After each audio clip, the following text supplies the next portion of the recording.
say they struggle with mornings. Not me. I'm up bright-eyed and bushy-tailed.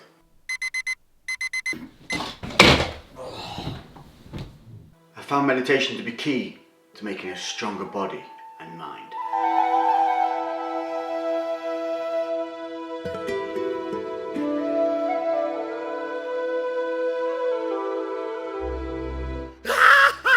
And with all this mindfulness and investment, it makes you a controlled and focused human being, unwavering in its ability to stay calm under pressure.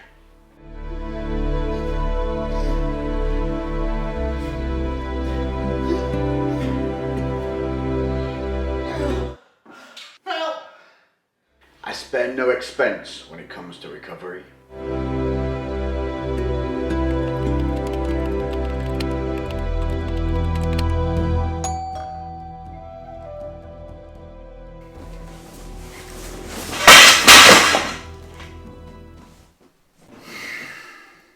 Relaxed, cool, calm, and collected. That's me.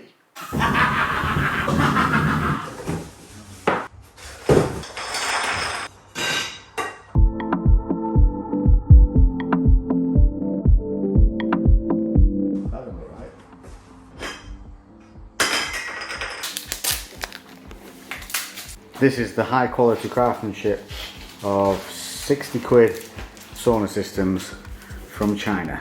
We're having to duct tape all the corners because if you just gently knock anything. Yeah. Oh. Better idea. Take the ends. Now. There you go. That's tighter than the camel's butthole in a sandstorm. Okay, so just 1, 2, 3, 4, 5, 6, 7, 8, 9, 10, 11, 12, 13, 14, 15, 16 more to go. Yeah.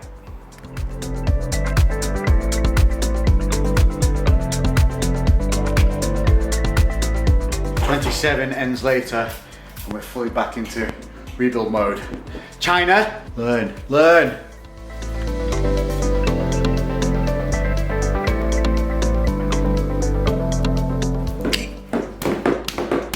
Parcel tape to the rescue. Frame is built. Let's get the old sleeve on it. There it is. Little hood there, you know. £60 worth of awesome. I'm going to read you instructions exactly as it's read here. Open the package and check the instruction manual. Assemble the shower containers. Open the sauna and put it in the beach chair wooden floor mats. Take out the catheter and connect the bath box vent mouth and connect the medicine box. Step 4. Open the steamer and add water to the highest water level line. Align the buttonhole. Tighten the cover clockwise, son. Make sure you don't leak. Now you just have to... Oh, there we go, there's more bits. Oh, here's our catheter. So you can help me just insert the catheter. Oh, there's a remote control. We're going to put all this together and we'll get back to you. I missed you completely in this chat.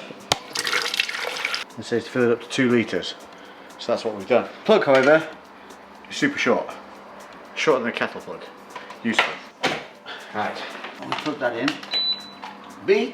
We have life. So now this pumps the steam through this tube, which has gone through a hole in the side of the door, through this connector, which then comes around. That comes through the wall, down into the pipe, into this, which has little holes in it, which will sit under there, which will let steam out. And once you zip all this up, that will fill with steam, and it's your own little steam room. Not only that, it came with look at that! Lovely! Don't do a Lex and assume it's wrong and duct tape everything to realise that it was loose for a reason, and then maybe that reason is when you put it in the thing, that thing gets really, really tight and would hold it all together. Let's see what this is doing. Timer, heating, up, Up, up, up, up. And then timer there. So that's how long it's going to do it for, 30 minutes. Are you working? Are you getting hot? I know. Let's check the really helpful instruction manual. Remove another tube and connect steam out to the air port and connect the bath box into the mouth. Oh, we haven't put it in our mouth. That is it. That is what we've done wrong. We must inhale the steam. Step 6. Press the steamer and wait until the screen lights up. Right, we've done that. Set the stall and time continuously according to the position or time key. After setting it, wait for steaming after 7 to 10 minutes. The steam filled the tub, went into the bath box and pulled up the chain. Oh, then you've got a remote. So here's our international remote. That's pure, real Chinese. We couldn't even figure that out if we wanted to. The remote control can be put into the portable mouth bag. And I'm going to put this in the portable mouth bag. I think it means this. Does that look like a portable mouth bag to you? Is that where you keep your mouth? No. This is quite comfortable. Not very portable though. Hello China. Right, it's been 3 minutes. Look, it is starting to bubbly boil. So we're gonna wait until that gets to 20 minutes, then I'm gonna get in it. Look at that. Oh! Oh, that's quick. That's definitely going right. So I'm going to don this delightful pair of Gymshark swimmers. Do you know Gymshark did swimmers? No, bet you didn't. They're pretty dope, aren't they? Right, put these on, grab my little seat, get my portable mouth pocket for my phone, and have a go. Oh, snazzy. Alexa, play beach music. How's that beach music? Alexa, play the Beach Boys.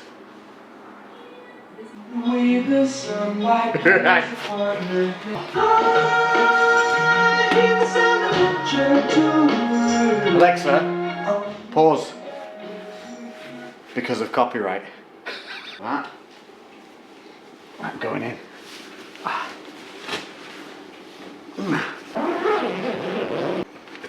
Where's my hood? Oh, I'm going fully in.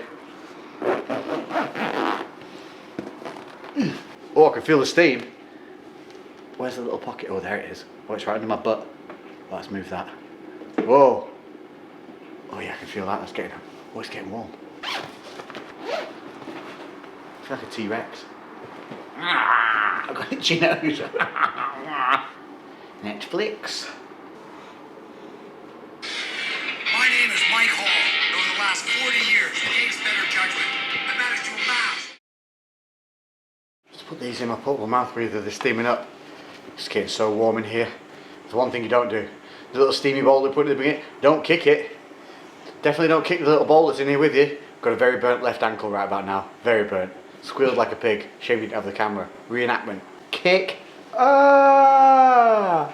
Shouldn't have moved the bowl. It's so hot in here, mate. Ready?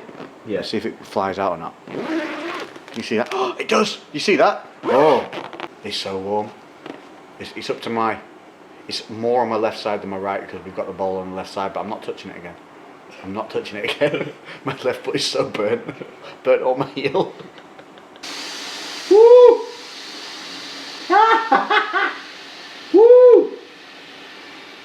Okay. Woo! Oh! There's a kink in the pipe. Did you hear that? Yeah. Fuck. It's basically like having a kettle in here with you. So basically, there was a kink in the pipe in here, and I had to unkink the pipe by moving the steaming pot, which is down by my feet. Safety, 3 out of 20. Don't move when you're in it. That thing is basically, I've got a little kettle in, I can feel it, there's a little kettle in here by my foot, steaming away. It's basically what it's doing. I don't know where to put it. I should probably put it at the back, away from my feet. Sweat. Ah! You just burnt my foot. Okay, I'm gonna have to move it. I'm going back in. Oh. Ow. Ow. Ah. Ow. Oh, you little. Ah. Ooh, that's too hot to touch. Ow. Ow. Ow. Ow. Ow. Ah. Ow. Ah. Done it. Right, it's now in the back corner, away from burning me. Safety, down to a 1 out of 10. I burnt all my fingers. There's literally a kettle in here with me. How long have I got left? 17 minutes. Oh, okay. Come back at 10 minutes. Hopefully less burns. It is hot. I'm sweating, proper sweating. Like, look at that. Can you see? Look. You didn't believe me, did you? No. Downsides of this, okay, so far that we've learned. One, you're basically in here with a kettle. You've got boiling water at your feet if you keep this boiling thing, which I did, it burns you, don't do it, it's really bad. Also, can you hear this?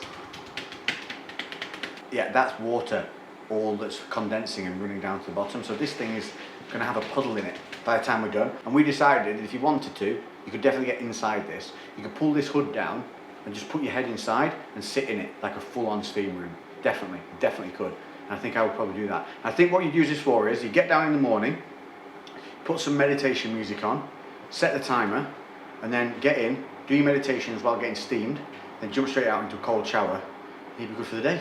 So we've done roughly 20 minutes, and it's starting to get to that time now where it begins to feel uncomfortable, which I kind of like. Like I like that. I like to have a good 10 minutes of not feeling easy, if that makes sense. Let's play a game. Right, what do you think I'm doing now? That was on the spot running, Jake. There's a poor guess. Come on. Right, what am I doing now? What am I doing now? Karate.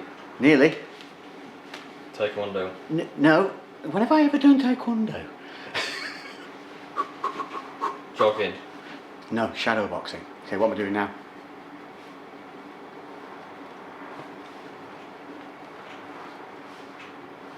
Fishing. Can't see shit. I think I'm shrinking. So we've only got 2 minutes left. It's not good enough. We're going to bang it back up another extra 5 minutes, and then we'll see, because I want to stay uncomfortable for a little bit longer. Focus face. So we're in the final minute. Steam is getting up and over. I can't see anymore. Sweat's going in my eyes. We added an extra 10 minutes. Super uncomfortable. Having to really focus on breathing. Waiting for that beep. All my back has been aching through it, like easing off, so all that tension I can definitely feel. Definitely a bit lightheaded. Gym just drenched. There it is. Okay. Is that the end? Yeah.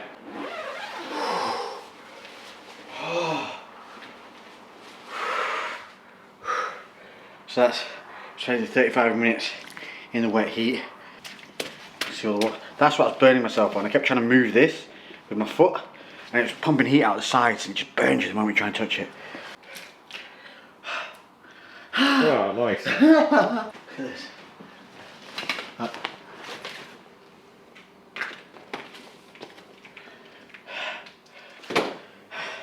I think that's worth 60 quid. And I quit from outside. Get in the cold. Get in the cold. Oh. Oh. Whew. Oh. Imagine doing this when you wake up in the morning. 30 minutes. Everything loose. Breathing. Whew. That's well worth 60 quid. Transition to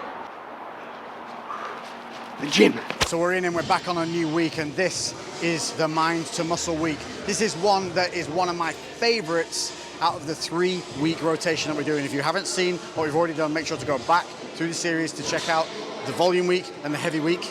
Make sure to also hit that notification bell, subscribe, make sure that you're notified of all uploads. That way you don't miss anything and we can all stay on track together. But back to this, it's Mind to Muscle. That means one thing, focusing on the contraction points of movements and making sure that we're connecting the areas of the body being worked with the pain that we're feeling. This is a week where you're able to decipher whether there are things going wrong, and there is nothing more powerful than being positively critical of yourself.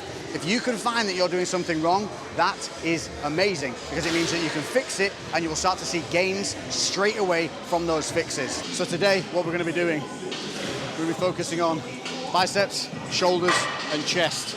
Now, We don't want to take you through this full workout because it's going to be a little bit boring to look at with your eye, because a lot of this is going to be about lifting the weight, squeezing and holding. So on every single rep that we're doing, at the contraction point, we're looking to hold it for at least a second.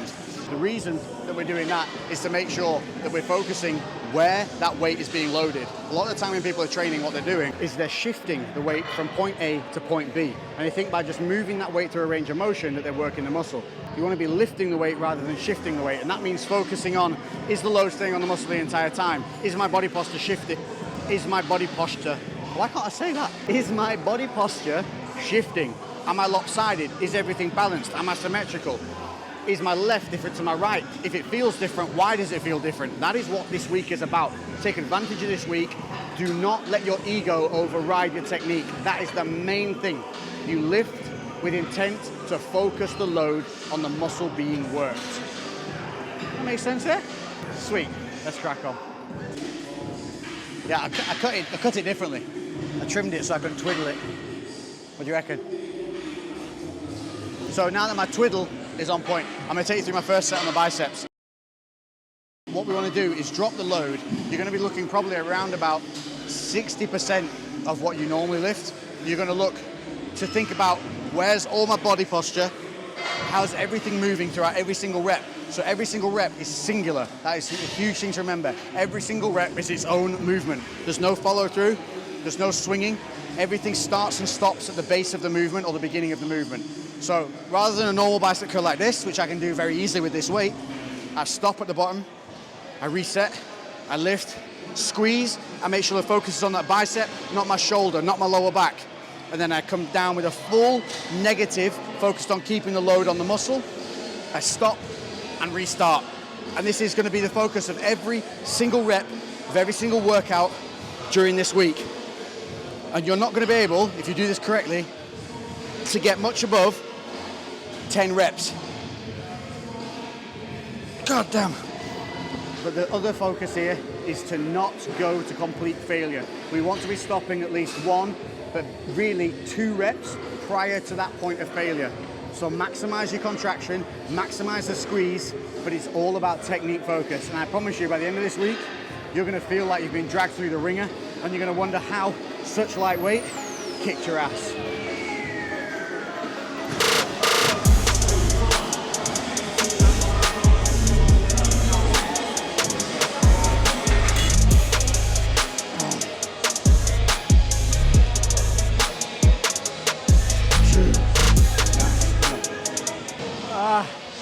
That's on.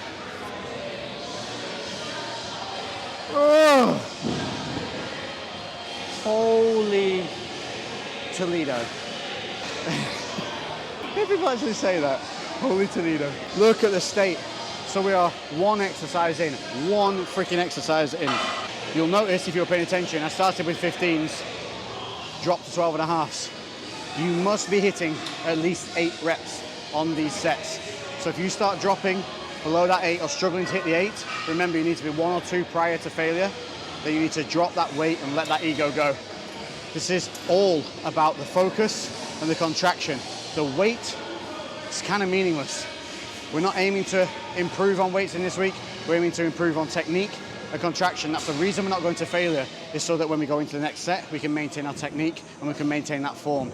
You can see the pain I was in lifting 12.5 kilograms on bicep curls. I'm focusing on making my core tight, my rear chain engaged, making sure my body is stable but not overly tensed. And I'm only moving at the joints I should be moving at for the muscles I'm working. These are all the things I'm thinking. Every single set, every single rep for single rep. Woo! Full of the wisdom.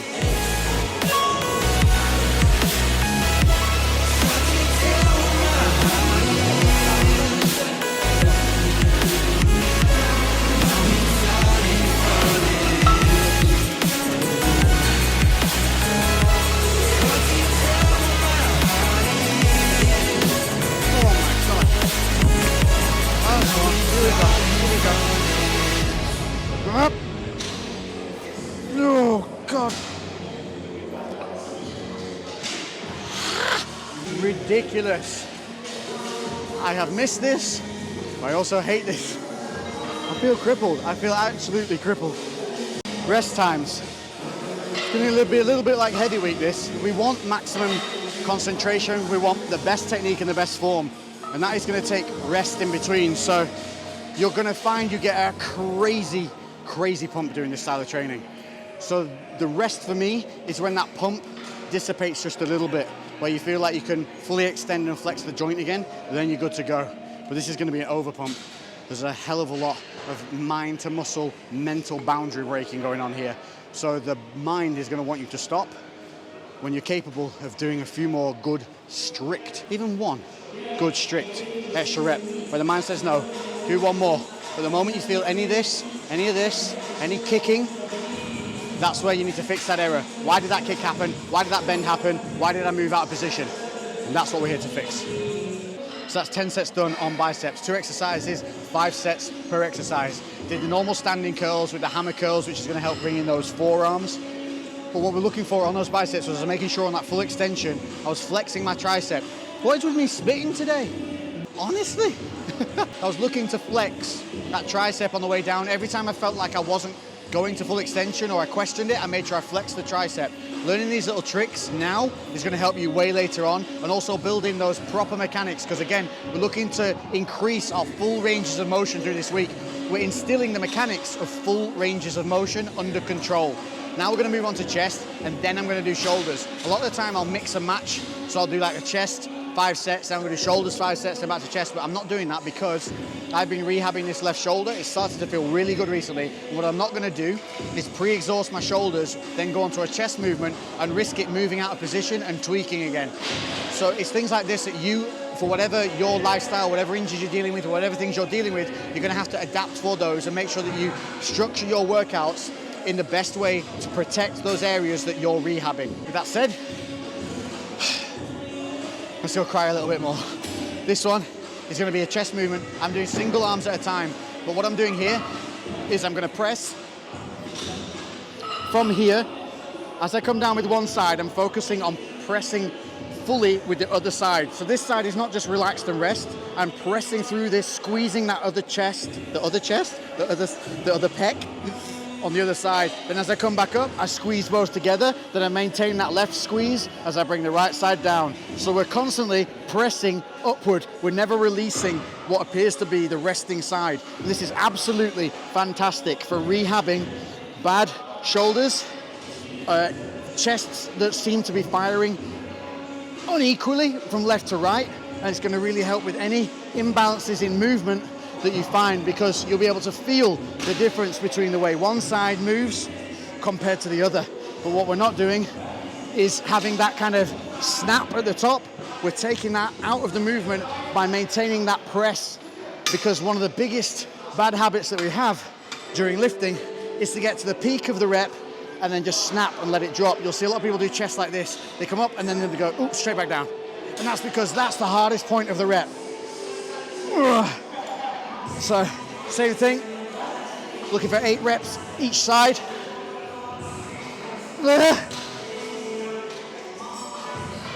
Oh, shit. Enjoy that one. Ooh.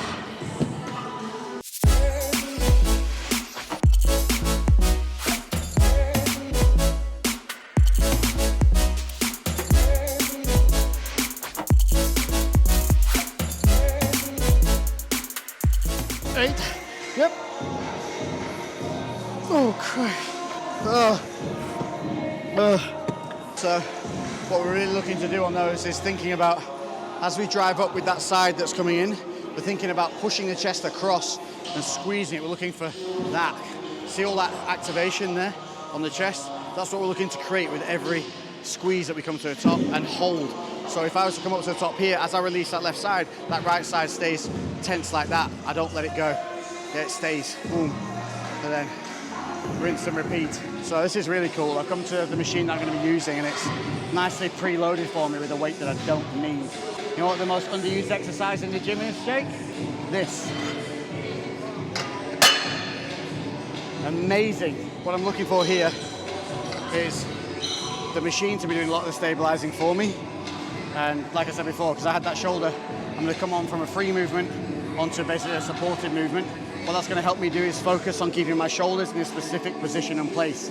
So again, I'm training the body in the mechanics of keeping that shoulder in that place, in that safe zone, through the entire motion. One of the big things you need to watch on these presses, these seated presses, is when you're coming back down, is not letting the shoulders do this. See, watching next time you're in the gym, you'll see people, they press out and then they come up like this and press back down. Make sure those shoulders stay seated and down, and you come back from the elbows to a natural point of stretch, and then you drive back up and out. The reason the shoulders are coming up when people are doing it is because they're taking the load on the joint, taking it off the chest. This is what this week is about. Little things like that, correcting them, fixing them, and instilling the correct motion in it for when you come back and do that volume, and then for when you come back and do it heavy. Not only are you going to get better muscle gain, you're going to stay safer, be less injury prone, and the weight's going to move, but you're going to feel it move properly. And I promise you, don't do this. Yeah, interrupt myself. Look, don't ever do this. Those people just want to watch the world burn, don't they? Don't be a dick. Gym etiquette. So one of the things that for me is a personal thing, and it can't be helped because of the nature of the machines. But when people are putting the weights back down, like letting go of the weights, it knocks machines, and everyone tends to put their left side down heavy and first. So machines all end up cockeyed if they're not bolted down.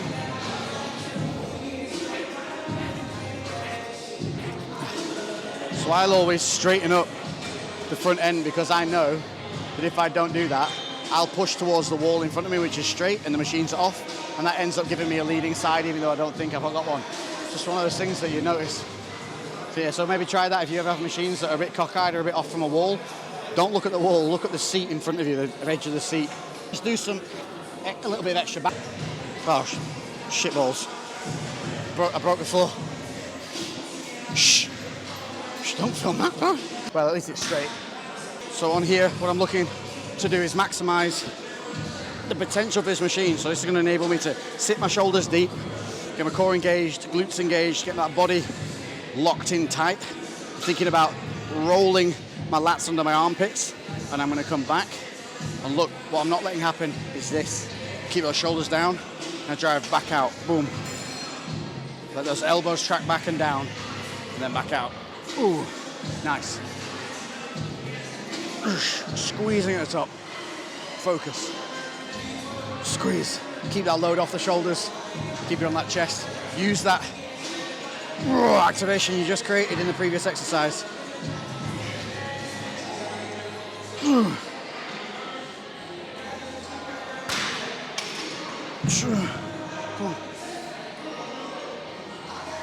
Oh, nice. One more.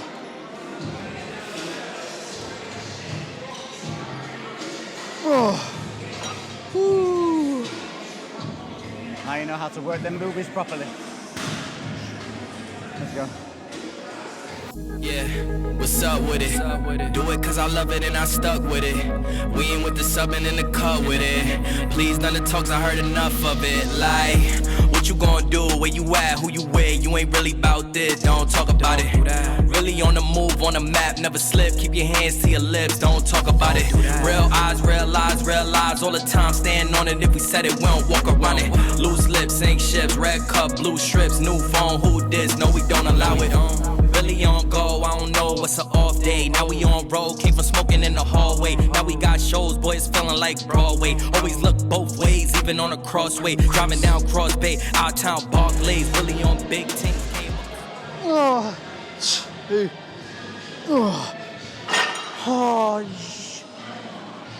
that is a different type of pain. Focusing it, taking it off the joint, you'll start feeling parts of the muscle working that you often feel like you miss when you're doing those bigger shifting movements. And you know, you feel like, why can't I feel it here? Damn, you will feel it there. So that's chest done, biceps done. Onto shoulders now. I want to kind of keep moving through this, so I'm not going to do any more single arm stuff. We're going to do some front lifts on the straight bar, and then we're going to finish with some good old-fashioned laterals, because I think laterals is one of the most poorly done exercises in the gym, probably alongside squats. What do you reckon? Let me know in the comments. What do you reckon the most poorly executed exercise in the gym is? It's quite interesting to see what everybody thinks. Sneaker doodle. Sneaker doodle. naked. Right, now it's the game of Indiana Jonesing it to try and get it. Here we go. This is the worst robot on earth. Failed. Now it's authorizing. You are the worst. Give me my cookie. If you watched the previous episode, you will have seen this is one of my favorite intra-workouts. 60 grams of carbs in this whole thing, like 14 or 15 fat and about 14 or 15 protein, but we don't care about those right now. It's all about the carbs.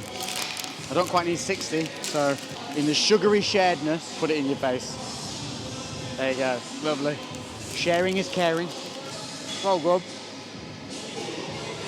Shredded with a light. Show you how humbling this week is. I reckon that is going to be enough. So this is one of my favorite movements. You're gonna need the rope. You lift between your legs. You need to do some, I call them toy soldiers. You know those old wooden toy soldiers from the Christmas movies? That's how you're thinking of moving. See how my shoulder joints just moving like this, and there's no like hitching or coming back down like this. And also what we're doing is we're coming up in a hammer grip. So if you've got any issues with kind of like elbow pain or some shoulder pain at the front delt, doing this grip, the hammer grip, more of a neutral grip, is going to really help alleviate that. And by thinking about the toy soldier, it's going to make that shoulder move through its proper range of motion and stop anything else coming in that maybe has been compensating for that twinge or impingement that you've got. Now don't get me wrong, you might still need to get some massages or whatever, but at least you'll be able to feel when and where it's going wrong. So don't wear any of your favourite pants for this exercise, because that cable can come through and give you some testicle holes. That's right, I said it, testicle holes. Hammer grip, I'm gonna come up, toy soldiers. Boom, back down, graze the nuts, and back up and out. Graze the nuts, squeeze the boulders. Graze the nuts, squeeze the boulders. If this gets you turned on, you might have to leave the gym and never return, because it is dangerously close. I call this the grazing stare. Don't do this to other gym members. Can you imagine? You walked in and there's a dude like this.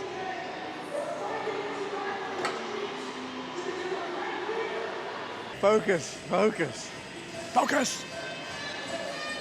We'll call that 6.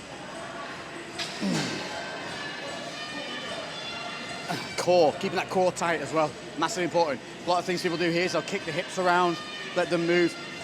If you want to stop that happening, squeeze your glutes a little bit. That's going to stop your hips being able to rock, and pull your lower core tight. That's going to stop your upper body being able to rock. So glutes in, lower core pulled in tight, not going anywhere. You might even feel some strain on it because it's been lazy. That'll let you know if you've got lazy glutes and a lazy lower back. Ooh. Ooh. And that is my favourite nut grazing, getting banned from the gym, boulder shoulder exercise. Nailed it.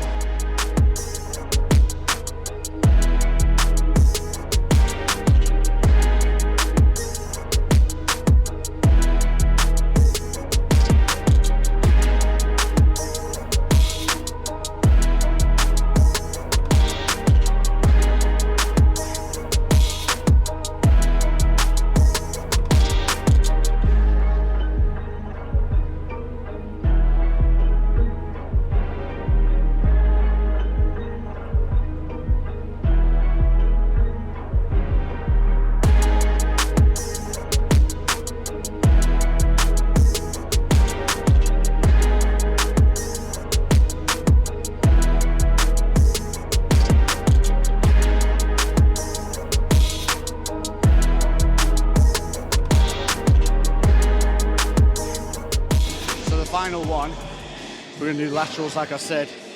I'm going to go all the way down and pick up the little ones. I want like 7. There we go, some 7s. Now the reason, when you pick these up, they might feel too light.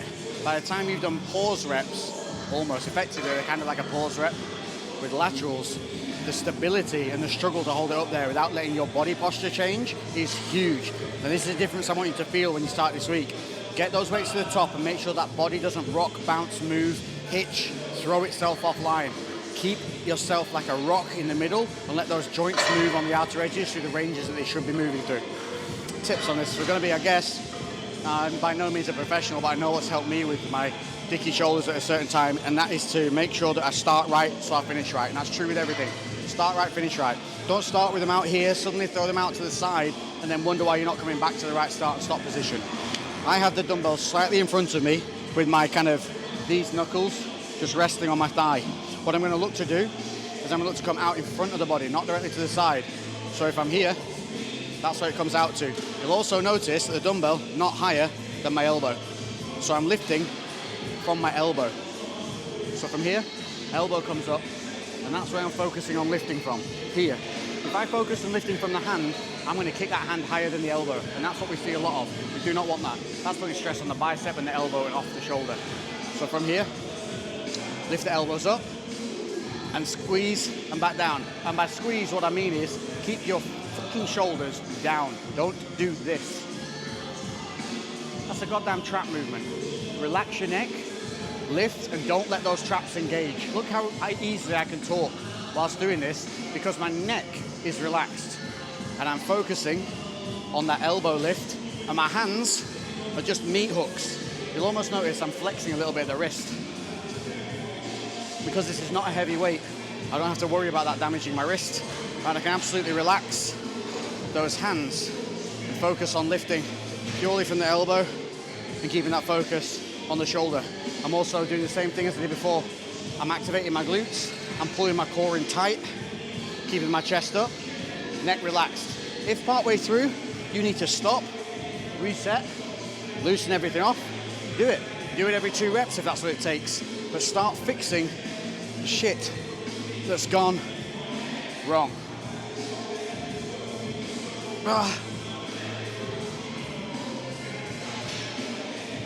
Woo! And that's going to be my final movement for the day. Titty microphone getting out of control. So we've hit biceps, shoulders, and chest in a fashion that hopefully will help you get better, lift better, stay injury free, and enjoy your workouts.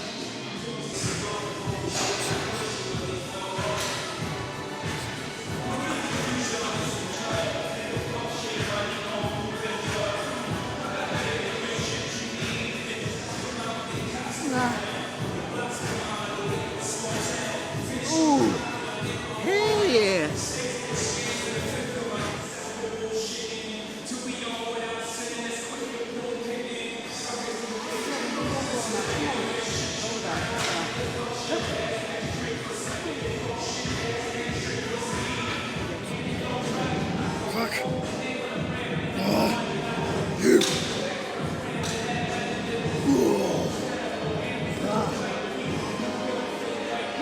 We are done. Done.